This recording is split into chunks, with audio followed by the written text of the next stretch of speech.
নমস্কার বন্ধুরা, আজ কাতলা মাছ দিয়ে ভীষণ লোভনীয় দুর্দান্ত সুস্বাদু একটা রেসিপি শেয়ার করতে চলেছি। একদম হালকা মশলায় ঘরোয়া পদ্ধতিতে দারুণ টেস্টি রেসিপি। একবার এইভাবে বানিয়ে দেখতে পারেন কাতলা মাছ। আশা করছি আপনাদেরও ভীষণ ভালো লাগবে। রোজকারের ব্যবহারের একই মশলা যদি একটু অন্যরকম ভাবে রান্নায় ব্যবহার করা যায় তাহলে কিন্তু রান্নার স্বাদ গন্ধ একদমই বদলে যায়। তাহলে চলুন বন্ধুরা, রেসিপিটা এবার শুরু করা যাক। সবার প্রথমে আমি মিডিয়াম সাইজের 6 পিস নিয়েছি কাতলা মাছ। আপনারা নিজেদের প্রয়োজন মতো মাছের পরিমাণ কম বেশি করে নিয়ে নেবেন। আবার চাইলে এখানে কাতলা মাছের পরিবর্তে বড় রুই মাছ ব্যবহার করতে পারেন। যাই হোক, এর মধ্যে আমি পরিমাণ মতো লবণ, হলুদ আর 1 চামচের মতো কাঁচা সরষের তেল দিয়ে মাছের পিসগুলোর গায়ে খুব ভালো করে মেখে নিচ্ছি। অল্প একটু সরষের তেল আগে থেকে মাছের মধ্যে মাখিয়ে রাখলে মাছ তেলে দেওয়ার সাথে সাথে গায়ে ছিটে আসবে না। তো আমি 1 চামচের মতো সরষের তেল, লবণ, হলুদ খুব ভালো করে মাছে মাখিয়ে সাইডে সরিয়ে রাখছি। এখন রান্নাটা করার জন্য চলে এলাম ওভেনের কাছে। ওভেনে বসিয়েছি একটা কড়াই। কড়াইটা খুব ভালো করে গরম করে নিয়ে তাতে খানিকটা দিয়ে দিলাম সরষের তেল। বেশ কিছুটা সরষের তেল আমি দিয়েছি। আপনারা মাছের পরিমাণ অনুযায়ী তেলের পরিমাণটা কম বেশি করে নিয়ে নেবেন। তেল দিয়ে তেলটাকেও কিন্তু একদম ধোয়া ওঠা গরম করে নিয়েছি। এরপর এক এক করে মাছের পিসগুলোকে তেলের মধ্যে দিয়ে দিচ্ছি। কড়াইটা প্রথমে খুব ভালো করে গরম করে নিতে হবে, তারপরে তেল দিয়ে তেলটাকেও কিন্তু বেশ ভালো করে গরম করে নিতে হবে, না হলে মাছ কড়াইতে দেওয়ার সাথে সাথে মাছ কিন্তু কড়াইতে আটকে যাবে। দেখুন, একটা পাশ বেশ লাল লাল করে ভেজে নিয়েছি মাছের। এখন অপর পাশটা উল্টে দিচ্ছি। দুটো পাশই হালকা লাল লাল করে ভেজে নেব, তবে খুব বেশি কড়া করে ভাজবো না, যেহেতু ঝোলের মাছ খুব বেশি কড়া করে ভাজলে কিন্তু খেতে ভালো লাগবে না। মাছের গায়ে এইরকম একটু লাল লাল রং ধরেছে, এখনই তুলে নিচ্ছি। একদম হালকা করে ভাজিনি মাছগুলো, আবার খুব যে বেশি কড়া করে ভেজেছি তাও কিন্তু না। আশা করছি আপনারা দেখেই বুঝতে পারছেন মাছগুলোকে আমি কিভাবে ভেজে নিয়েছি। যাই হোক, ভেজে নেওয়া মাছগুলোকে সাইডে সরিয়ে রাখলাম। এখন একটা মশলা বানিয়ে নেব। নিয়েছি মিক্সির জার, তার মধ্যে দিয়ে দিচ্ছি দুটো মিডিয়াম সাইজের টুকরো করে রাখা পাকা টমেটো, 2 ইঞ্চির মতো আদা ছোট টুকরো করে রেখেছি সেটাকে দিয়ে দিলাম, 1 চা চামচ দিয়ে দিলাম গোটা সাদা জিরে, 5টা শুকনো লঙ্কা আর 4টে দিচ্ছি কাঁচা লঙ্কা। অল্প একটু জল দিয়ে একদম মিহি একটা পেস্ট বানিয়ে নেব। বন্ধুরা, আমি কাজটা করতে থাকি আর আপনারা কিন্তু অবশ্যই আমাকে এই সময়টা কমেন্টসে জানিয়ে যাবেন আপনারা কে কোন জায়গা থেকে আমার আজকের এই রেসিপিটা দেখছেন, তবেই না আপনাদের কমেন্টসে ধন্যবাদ জানাতে পারবো। এদিকে আমি মশলাটাকে একটা বাটির মধ্যে নামিয়ে নিয়েছি। মশলার পেস্টটা সুন্দরভাবে তৈরি করে নিয়েছি। আপনারা কিন্তু এখানে সমস্ত মশলার পরিমাণ মাছের পরিমাণ অনুযায়ী কম বেশি করে দিয়ে নেবেন। যদি মাছের পরিমাণ বেশি হয় তাহলে মশলার পরিমাণ বাড়িয়ে নেবেন, আর কম হলে কমিয়ে নেবেন। মশলাটাকে সাইডে সরিয়ে রাখলাম। আবারও ওভেনের কাছে চলে এলাম। মাছ ভাজা কড়াইটা বসিয়েছি। মাছ ভাজা যেটুকু তেল ছিল সেই তেলটাকে আবারও গরম করে নিয়ে তার মধ্যে দিয়ে দিলাম লম্বা লম্বা করে কেটে রাখা আলু। এখানে আমি বেশ বড় সাইজের দুটো আলুর খোসা ছাড়িয়ে এইভাবে লম্বা লম্বা করে কেটে নিয়েছি। তার মধ্যে অল্প পরিমাণে লবণ, হলুদ দিয়ে আলুগুলোকে বেশ লাল করে ভেজে নেব। আলুগুলো যেন ভাজতে ভাজতেই মোটামুটি 50 থেকে 60% মতো সেদ্ধ হয়ে যায়। একটু ঢাকা চাপা দিয়ে দিয়ে ভাজবো, যাতে কিনা আলুগুলো সুন্দরভাবে সেদ্ধ হয়ে যায়। 2 মিনিটের মতো মিডিয়াম ফ্লেমে ঢাকা দিয়ে রেখেছি। 2 মিনিট পর ঢাকনা খুলে নিচ্ছি। বেশ লাল করে বেশ একটু সেদ্ধ হয়ে আসা পর্যন্ত আলুগুলো ভেজে নেব। মোটামুটি 50% মতো যাতে আলুগুলো সেদ্ধ হয়ে যায়। আলু মাছের ঝোলে দেওয়ার আগে আলু যদি একটু ভালো করে ভেজে নেওয়া হয় তাহলে কিন্তু আলুগুলো একদম মাছের ঝোলে ঘেটে যাবে না, বেশ গোটা গোটা থাকবে। দেখতেই পাচ্ছেন আলুগুলোকে বেশ সুন্দর লাল লাল করে ভেজে নিয়েছি, একটা পাত্রে তুলে রাখলাম। ভেজে নেওয়া আলুগুলোকে সাইডে সরিয়ে রাখলাম। এই তেলের মধ্যেই দিয়ে দিচ্ছি ফোড়নে একটা তেজপাতা, দিয়ে দিচ্ছি একটা শুকনো লঙ্কা 2 টুকরো করে দিয়েছি, সামান্য পরিমাণে দিয়ে দিচ্ছি গোটা সাদা জিরে। ফোড়নটাকে খুব ভালো করে একটু প্রথমে ভেজে নেব, ফোড়ন থেকে সুন্দর ভাজা গন্ধ বেরোনো পর্যন্ত। ফোড়নটাকে কিছুক্ষণ ভেজে নিয়েছি, তার মধ্যে সামান্য পরিমাণে দিয়ে দিলাম চিনি, যাতে রান্নার কালারটা ভীষণ ভালো আসে। অল্প একটুখানি চিনি দিলে রান্নাটা কিন্তু মিষ্টি হয়ে যাবে না, তবে রান্নার কালার আর স্বাদ দুটোই কিন্তু অনেক গুণ বেড়ে যাবে।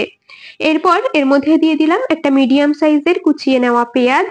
পেঁয়াজ দিয়ে খুব বেশি সময় ভাজবো না, হালকা একটু নেড়ে চেড়ে নিয়ে বেটে রাখা মশলাটা দিয়ে দিলাম।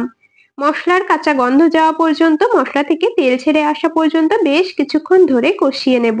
বন্ধুরা, আপনারা কারা কারা ঠিক এইরকম ভাবে বাড়িতে রুই কাতলা মাছ রান্না করেন অবশ্যই কিন্তু আমাকে কমেন্টসে জানিয়ে যাবেন। আর যদি কখনো এইভাবে না বানিয়ে থাকেন, একবার বানিয়ে খেয়ে দেখতে পারেন, আশা করছি আপনাদেরও ভীষণ ভালো লাগবে।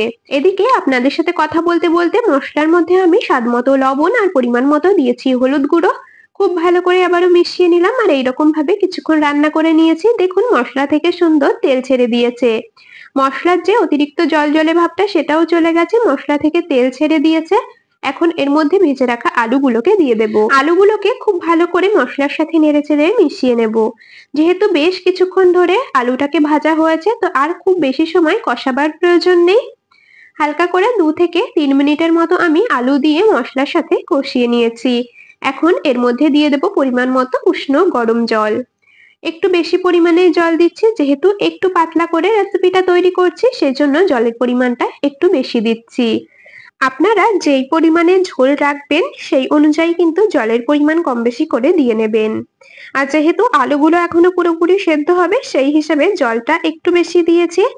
ঝোল ফুটে এসেছে, ঢাকা দিয়ে কিছুক্ষণ রান্না করব আলুগুলো পুরোপুরি সেদ্ধ হয়ে আসা পর্যন্ত। কিছুক্ষণ ঢাকা দিয়ে রান্না করে নিয়েছি, ঢাকাটা খুলে নিলাম। ভেজে রাখা মাছের পিসগুলোকে এক এক করে ঝোলের মধ্যে দিয়ে দেব। আলুগুলো পুরোপুরি সেদ্ধ হওয়ার পর কিন্তু মাছের পিসগুলো এক এক করে ঝোলের মধ্যে দিয়ে দেবেন। তা আমার একটু মনে হচ্ছে লবণটা কম হয়েছে, সেজন্য আমি আরো হাফ চামচের মতো এখন দিয়ে দিলাম লবণ। লবণ দিয়ে আবারও খুব ভালো করে একটু আলতো হাতে নেড়ে চেড়ে নিলাম আর আবারও কিন্তু ঢাকা দিয়ে কিছুক্ষণ রান্না করে নেব, যাতে ঝোল মাছের মধ্যে সুন্দরভাবে ঢোকে আর মাছগুলো পুরোপুরি সেদ্ধ হয়ে যায়। ঢাকা দিয়ে আরো 4 থেকে 5 মিনিটের মতো রান্না করে নেব। গ্যাসের এক পাশে রান্নাটা হতে থাকুক, আরেক পাশের ওভেনে বসিয়েছি একটা তারকা প্যান। তার মধ্যে দিয়ে দিলাম গোটা গরম মশলা, 3টে এলাচ দিয়েছি, 2টো লবঙ্গ আর ছোট টুকরোর 4 টুকরোর মতো দিয়েছি দারচিনি। গোটা গরম মশলাটা হালকা করে একটু ভেজে নিয়ে তার মধ্যে হাফ চামচ দিয়ে দিলাম গোটা ধনে আর 1 চামচ গোটা জিরে। গোটা মশলাগুলোকে ড্রাই রোস্ট করে নিতে হবে, তবে পুড়ে যেন না যায় অবশ্যই খেয়াল রাখবেন। পুড়ে গেলে কিন্তু মশলাটা খেতে একদমই তেতো লাগবে। তো এইরকম হালকা করে ড্রাই রোস্ট করে নিয়েছি।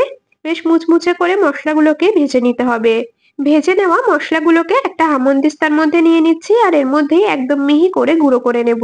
আপনারা শিলেও গুঁড়ো করে নিতে পারেন, আবার চাইলে মিক্সিতে দিয়েও গুঁড়ো করে নিতে পারেন। আমি হামানদিস্তাতেই একদম মিহি করে গুঁড়ো করে নিয়ে তারপরে আপনাদেরকে দেখাচ্ছি। দেখুন বন্ধুরা, ভাজা মশলা একদম মিহি করে গুঁড়ো করে নিয়েছি আর এখন এই মশলাটাকে সাইডে সরিয়ে রাখবো। আবারও ওভেনের কাছে চলে এলাম। 4 থেকে 5 মিনিটের মতো মাছগুলোকে দিয়ে রান্না করে নেওয়ার পর ঢাকনা খুলে নিচ্ছি।